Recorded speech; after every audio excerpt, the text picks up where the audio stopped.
This is the SwishWire podcast.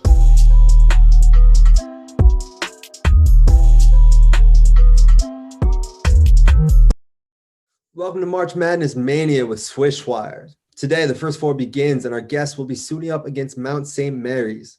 In year one, he's been pacing the Tigers in rebounds and blocks, second in field goal percentage, third in score, and he's doing a little bit of everything. His role as the 6'9" big has been insanely valuable for Texas Southern and has helped them all the way to the NCAA tournament. I'm talking about Joirdon Karl Nicholas. Welcome to SwishWire, and thank you for joining us during such a big week. No problem. Thank you for having me. Oh, happy to, man. We love getting big-time ballers on here. Speaking of big time, you can ball. It's anyone who watches you play knows it. Was there a minute, a play on the court, a moment, anything where you knew, like, I'm meant to do this. I'm meant to be out here playing ball? I grew up loving football. That was my first love. And, I started playing basketball, like, to a favor to my mom because, she said, you too tall to play football. You should play basketball and stuff. So I started playing and, truth be told, I didn't take it serious at all. It was just fun. And, probably around when I got to high school and I started playing AAU and stuff like that, I think everybody's first moment is when you get that first call or that first interest from a college and stuff like that, because it turns from, you wanting to do it and you wishing you could do it to, oh, this might happen. So, I think when that happened, I was in Vegas in a summer tournament and, I got my first offer and it was just like, man, I can really do this, people always tell you, oh, you could play basketball, you could, make money playing basketball, but it's just like, I like to be realistic and stuff. So I just was never serious about it. So, when that happened, it kind of like, it was an eye opener and it kind of showed me like, I can do this. And, that kind of made me want to do it even more. Like, I always loved the game. It's fun to me. Like, I have a real passion for it, but, somebody wanting you and, you knowing that at a young age, like around high school and stuff, that kind of just pushed me even more like, oh, you could really do this. That's huge because, it's one thing when, your friends, your family, they're telling you to do it, but it's a whole other thing when you're doing it and then coaches from different colleges all around the country are calling your phone and wanting you to play for them. So right now you're at Texas Southern and not including your current teammates. Who's the best player you've ever played with on your team? Could be AAU or high school, any level. Oh, man.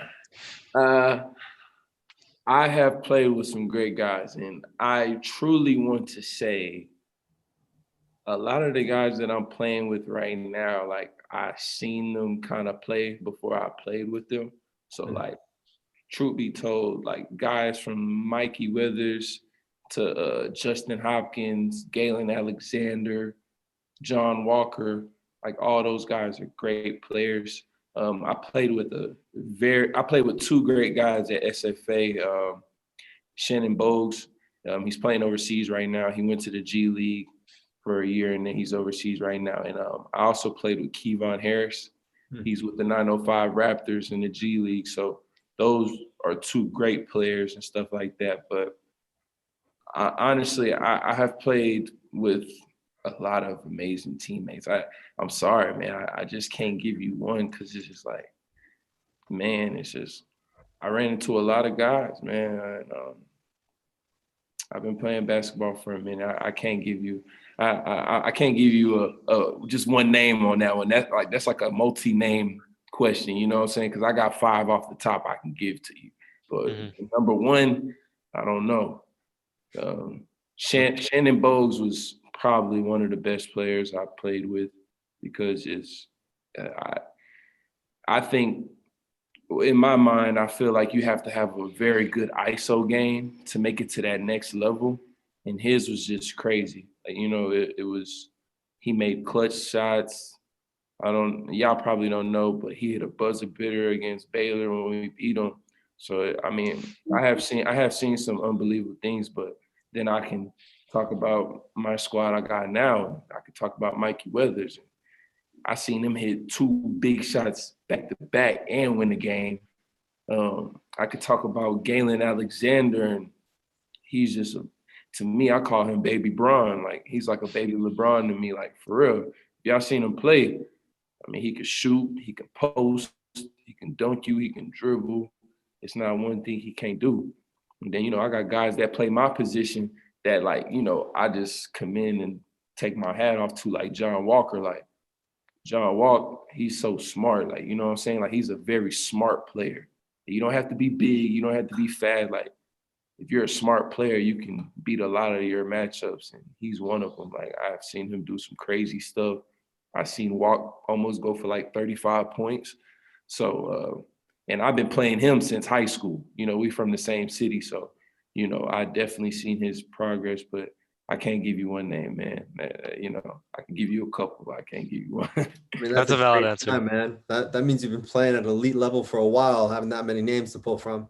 Oh yeah, man. I was at Montana and I played with some great guys there too. I mean, from Ahmad Rory to Saeed Pridgett, we all talking about guys that I didn't play with. They all playing pro right now. Every guy that I didn't name is rather playing pro or they still playing.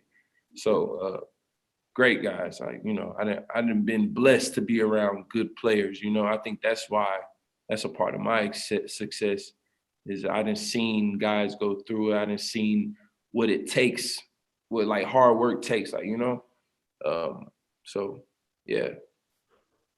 So obviously you've played with so many good guys, as you just mentioned, but who's the best player that you've ever played against? Ooh. Best player that I've played against. I'm gonna take it back. Like matchup wise, or just Anyone on the court. another guy on the other team. Okay. Yeah. All right. Because I was gonna be a little cocky on the matchup wise. But I have seen some very good players. Man, the list goes on because you got to know I'm from Houston. Like, You got talent there. yeah, One of my best point guards ever was from Houston. So, like, let me tell you, like, my sophomore year in high school, we playing guys in playoffs like De'Aaron Fox. Oh, We all know where De'Aaron Fox is. I done played against Carson Edwards that's on the Boston Celtics. yeah. He can shoot. Yeah, I mean, I done played against some guys, so I'm gonna give it to the pros, and I'm gonna say those are probably 2 of the best players I done played against. You said you were being cocky about the matchup. Can you tell us what that was? Yeah, let's hear who that was. I couldn't have gave you a name. You know what I'm saying? Because it's just, the mentality I have going into every game is just like, I'm not going to let nobody outwork me. You know what I'm saying? So I think that's what gives me that edge to where, like, I can compete with a 6'10" or a 7-footer or, a guy that got 30 pounds on me because I'm a will myself. So I have definitely played some good postmen, but you know what I'm saying? Like, if you go back to those games, like, you could say, yeah, he had a good game, but what did Karl do? And Karl had a good game too. So I'm a good post that I played this year. I can't really give you one, man, honestly, because other than the guys that I got on my team, I really haven't seen no, like, because on our squad, we really not even no true post. Like, I'm not a center, John Walker is not a center. You know what I'm saying? We're 2 guys that can possibly play 3 to 5. Yeah. So it's just like, I think about that, and it's just, I can't give you the best matchup. I played a lot of games, and half the time, after that game is over, I done forgot about that guy, you know what I'm saying? Because we rather got the dub, or, you know what I'm saying? So, but I definitely played some great players, you know what I'm saying? Like, we played BYU this year, and, they were very physical and strong. Those guys were good. We played some guys from Oklahoma State that was pretty good and stuff. So, it's good. It's good post guys out there all over. I can't give you just a matchup who's the hardest and not, because, I just honestly, honestly can't remember because, you know, my mind was focused on working harder than them, you know? So, yeah. Honestly, like that's like a better answer than I expected because like I thought you're just gonna say, you know, a few names, but like you said like on a nightly basis, you just want to outwork your matchup and like those are the guys like we love to have on this podcast because we love to hear that mentality out of them. Sure, man. You don't know nothing, but like it's just where I come from and how I came up. You know, I always been an underdog, so it's just like, you know, I was ranked in Texas, but you know I didn't go to no ESPN top 100 camps. Like, you know, I really got this out the mud, and you know, I had to work for everything I got right now, and you know, it took a lot of trials and tribulations, but you know it's real, man. When you playing basketball, that's what it comes to, because at the end of the day, like whoever I'm guarding, he can rebound, he can score, he can block, he could do everything I do. It's just how hard are you gonna do it? So you know, Well, it's yeah. interesting. I mean, you talk about, I love Houston Ballers. I mentioned earlier, one of the best guys I ever coached went to Cy Fair. Hell of a point guard. What's his name? Nate Nahirny. Okay, He graduated like, oh gosh, 6-7 years ago, maybe. okay, yeah. Sounds right. He, some of the guys that he played against, it gave him such an edge. And it seems like it's done the same thing for you. I mean, you mentioned that you just kind of picked it up and took it seriously starting in high school, really. I mean, so who's some guys that you started like molding yourself after that you got to watch and be like, I like that. I want to have that in my game. Let me tell you something, like, and I'm not trying to make it seem like, oh, I didn't start working on my game. I was using my raw talent all the way to after my freshman year in college at Montana. Yeah. Once I left, you know, that's when I started working on my game. I started working on my jumper, my free throws, my ball handling skills.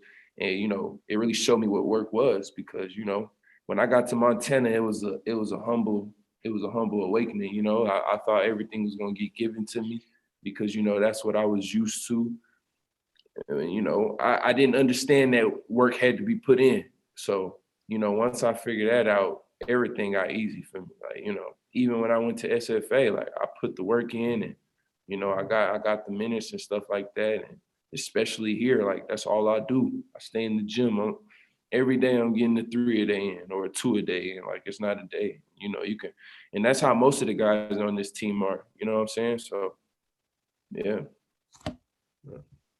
You're obviously playing high-level competitive basketball right now for Texas.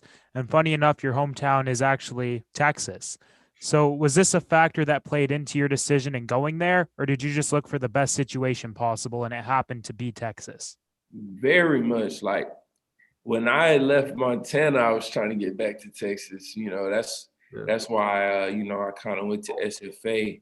And then, you know, when I left SFA, Texas Southern, it wasn't all about the location. Of course, you know, I want to be wanted by all the coaches. You know, I want to come into a good program. But Houston did play a big role in me going to Texas Southern, just because, like, I was thinking to myself, and, you know, me and John Walker are both from Houston. You know, we were talking to each other before we committed. And we were big on, like, you know, coming back home and doing it for the city. And we didn't have to go nowhere else to, you know, be champions. You know, I got messages from us in 2019 talking about how we going to win the SWAC and go to the NCAA double tournament. Now look at us. So it played a big role, but I knew a lot about, you know, who was coming in with me and all the coach. Like, this is probably the first coaching staff I done been around with. Everybody loved me. Everybody show love. They do right by you. So it's just like, I felt like home, you know? It felt like home immediately. So it was just like, it was more than just the location. It was everything around it. Like, you know, they made me feel wanted and at home. You know, after that, it was a done deal. Mm-hmm. And, you know, that familiarity, as you said, like that's just, you know, it's so important to you. And, you know, now you're playing there and you just said that, you know, you were talking about being in March Madness earlier and now you're pretty much there. And you recently just had an impressive outing in one of the most important games of the season. And you had 24 points and 13 rebounds against Alcorn State and you guys won by 23. So can you walk us through your emotions throughout the game? The Alcorn game, it was a big game for us because the way we were looking at the Alcorn game, if you look at the style of their play, they play a lot like PV, which is Prairie View, and that's who we had in the championship. So, we went into that game serious because we know if we took care of that game, we would be prepared for Prairie View.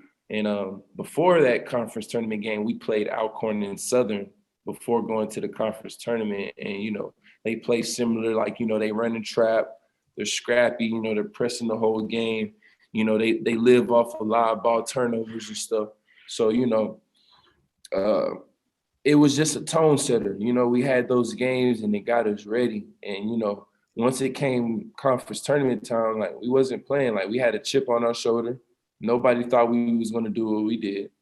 They had us counted out because of, all the trials and tribulations that we went through. But that was a big game for us. That kind of set the tone for the rest of the tournament. Like after that game, like I don't want to sound cocky or nothing, but like I feel like everybody was fired up to just finish it out because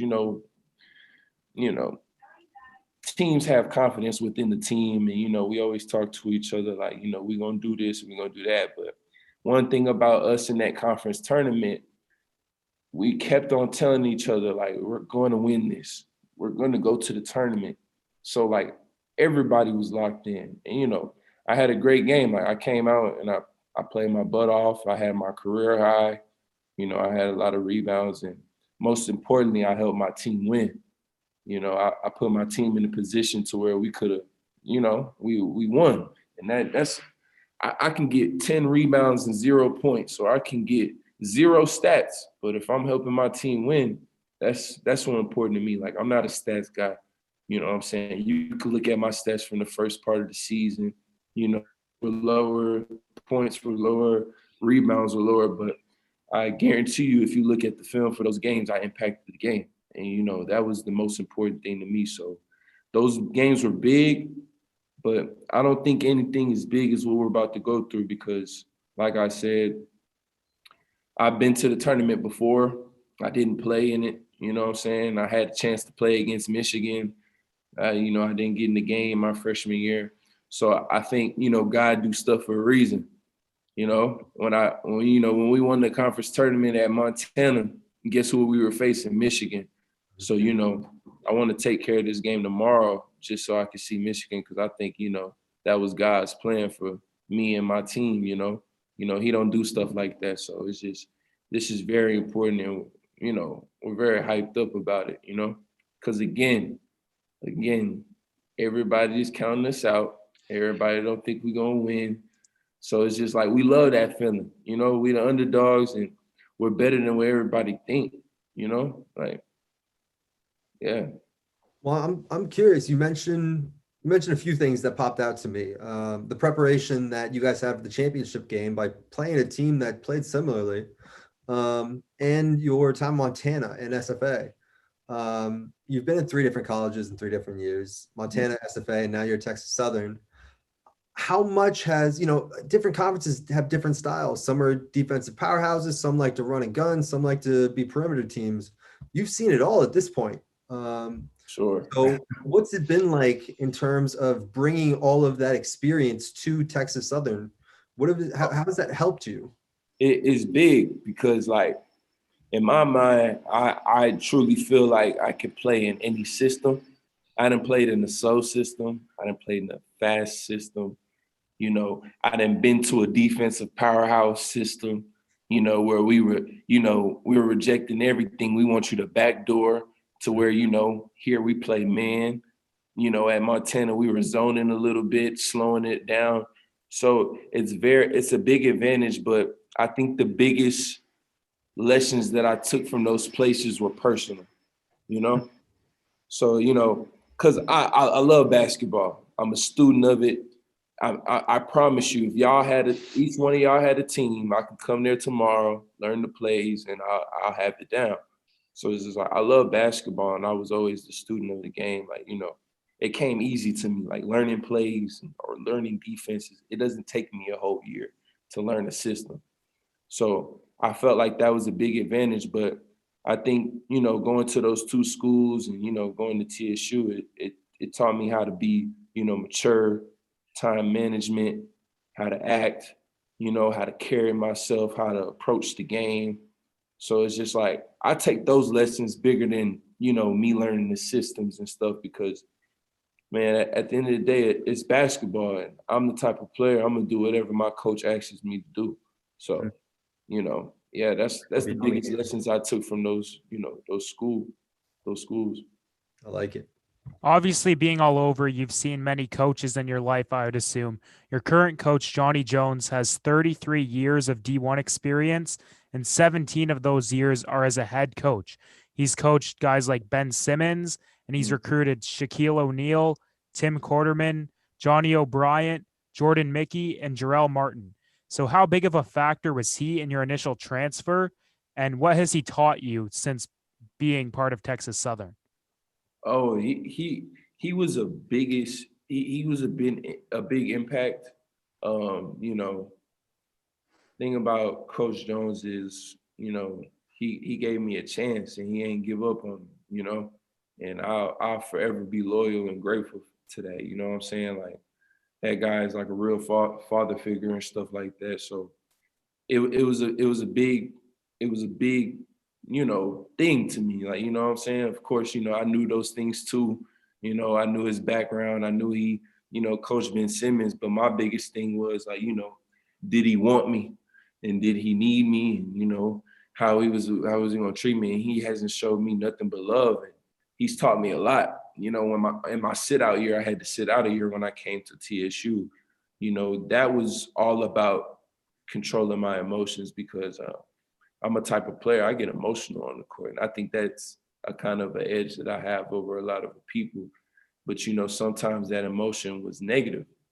And he taught me to cut out that negative and be nothing but positive. And I truly feel like I probably wouldn't have been having the year I would have been having if it wasn't for him, taking that time to teach me those things and stuff like that. So he taught me a lot. And one of those things was patience and how to act. And it's a lot, man. Like, I came here and I'm definitely a different man from when I first got here. Like, it ain't just all about basketball.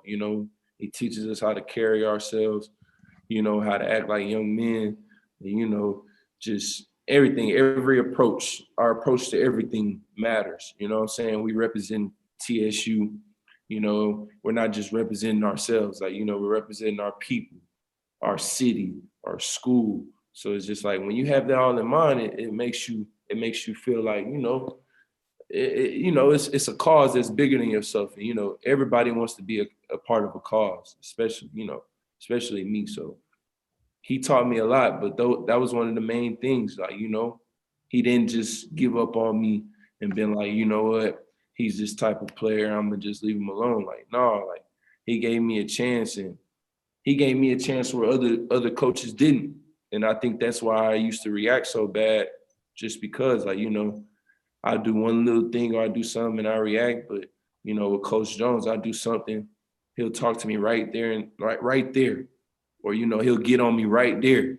But in the same sentence, he like, let's go. You better than this. A lot of coaches can't do that. You know what I'm saying? A lot of coaches are wired to, rather just kiss your butt or get on you. Yeah, And, yeah, like he's a player's coach, if you ask me, because he understands us. Like, he's been there, done that, and he knows what we got to do to get to where we at. So it's just like, all my trust is in him. I'm forever loyal to that man. Well, so I'm curious. You have a big game tomorrow, coming up against Mount St. Mary's for the chance to face Michigan in the round of 64. You mentioned that you felt like God put you in a position 3 years ago to face them, and he's giving you another one now.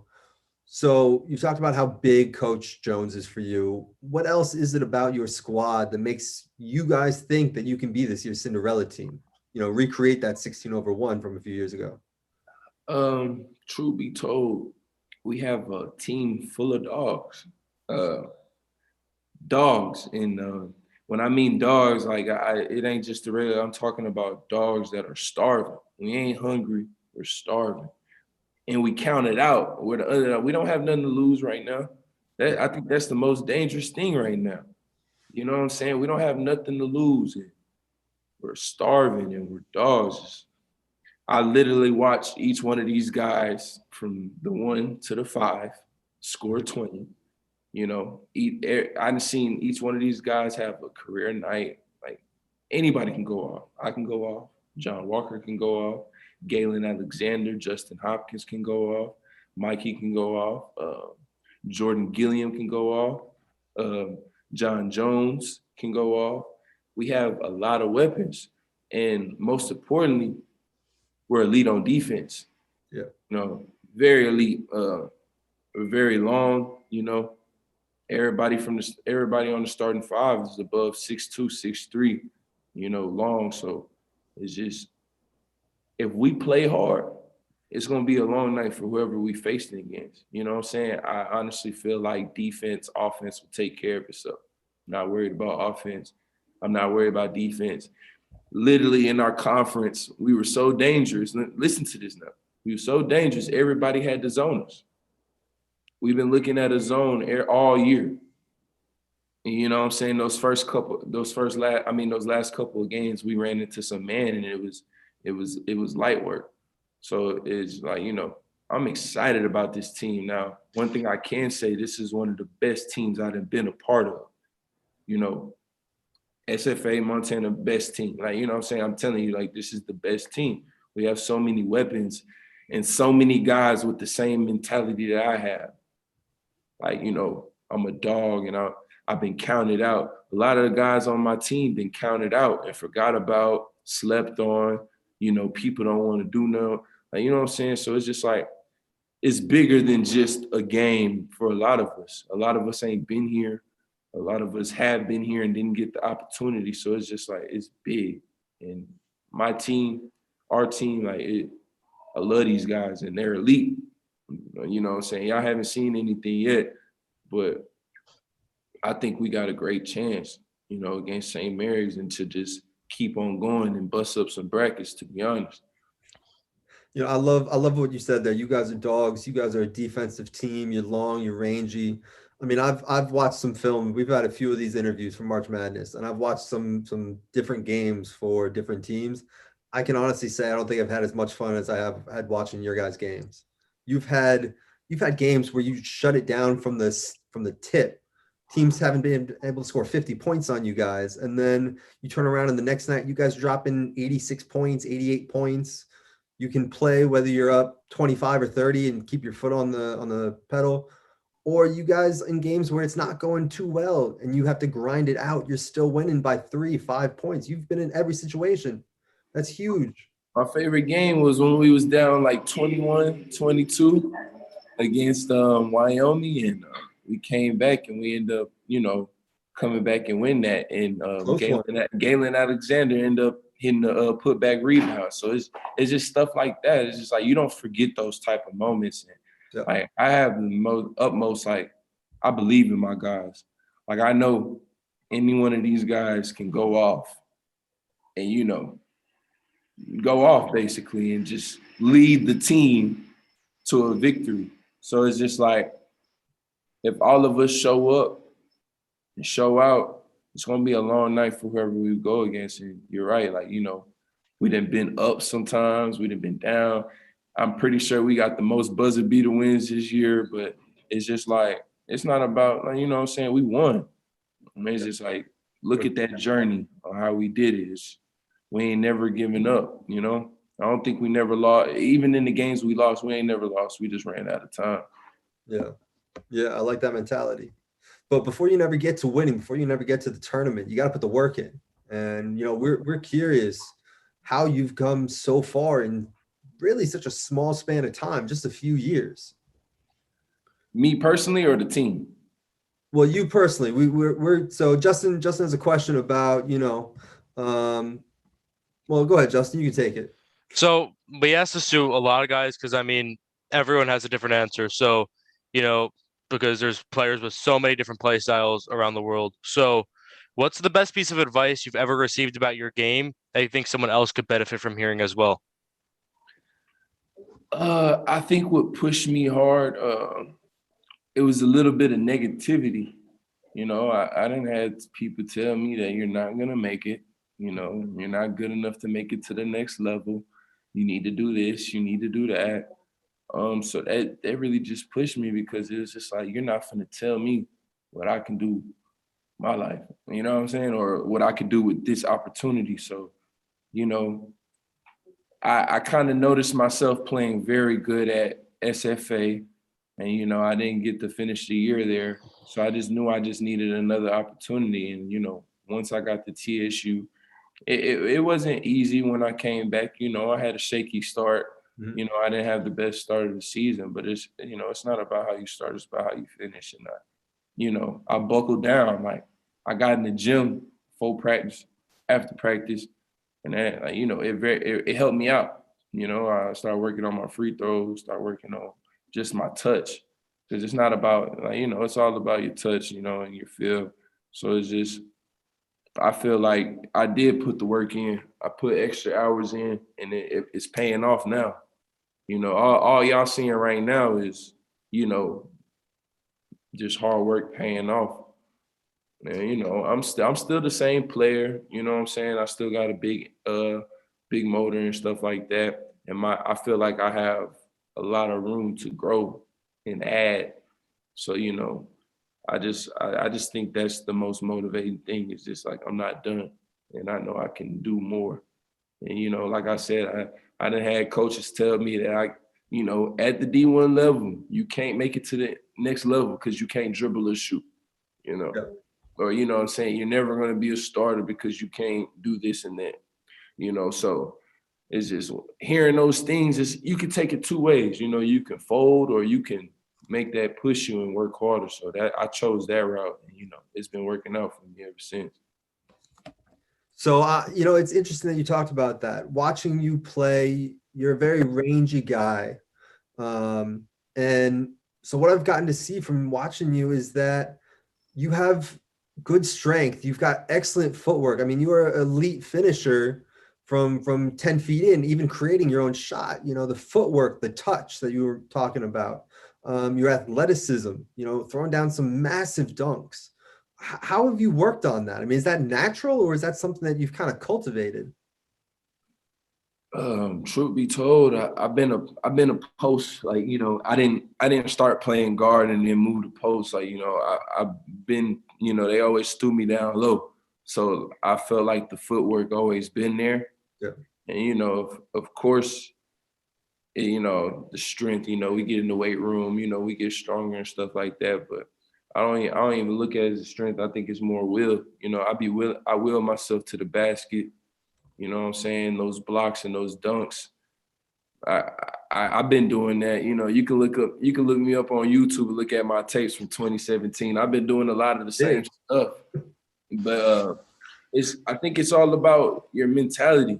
You know what I'm saying? Because D1 is not easy. You know, college basketball alone is not easy. No. So it's just like, you know, for me to still be doing what I'm doing at my age and at the clip that I'm doing that, you know what I'm saying? Like, I'm just blessed. And, you know, hard work do pay off. Like the extra hours, the extra shots, they pay off because, you know, that's all you seeing right now.